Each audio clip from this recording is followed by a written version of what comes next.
Lines composed a few miles above Tintern Abbey, on revisiting the banks of the Wye during a tour, July 13, 1798.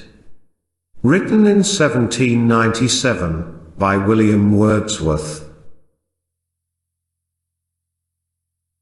5 years have passed, 5 summers, with the length of 5 long winters. And again I hear these waters, rolling from their mountain springs with a soft inland murmur. Once again do I behold these steep and lofty cliffs, that on a wild secluded scene impress thoughts of more deep seclusion, and connect the landscape with the quiet of the sky. The day is come when I, again, repose here, under this dark sycamore, and view these plots of cottage ground, these orchard tufts, which at this season, with their unripe fruits, are clad in one green hue, and lose themselves mid groves and copses.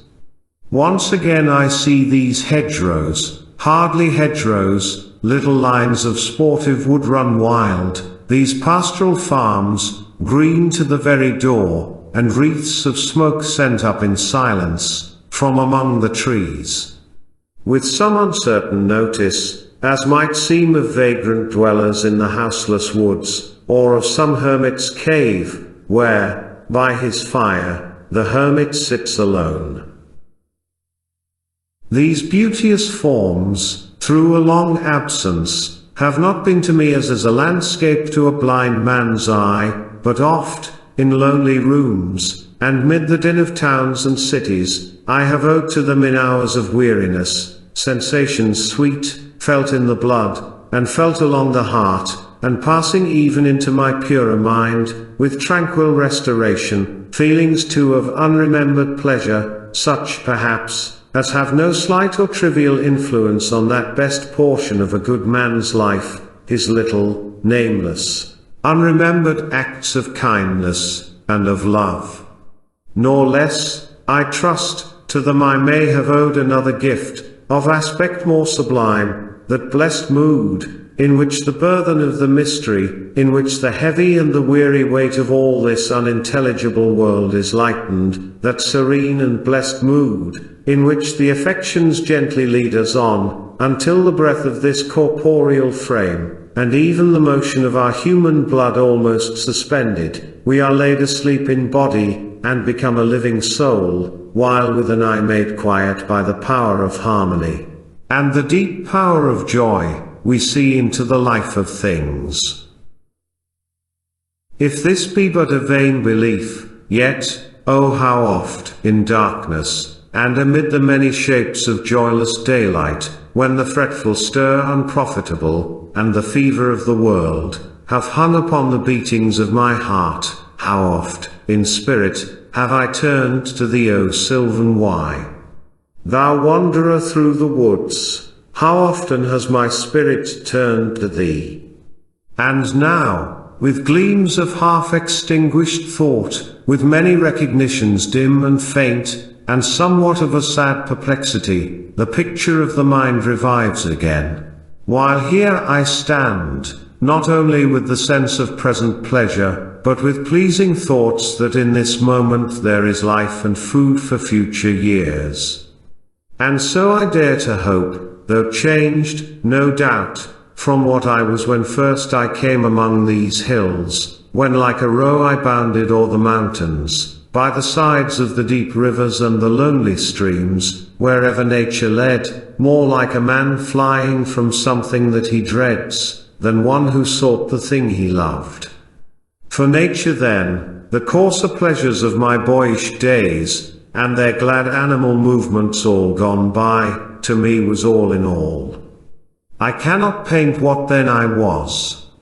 The sounding cataract haunted me like a passion. The tall rock, the mountain, and the deep and gloomy wood, their colors and their forms were then to me an appetite, a feeling, and a love that had no need of a remoter charm, by thought supplied, nor any interest unborrowed from the eye.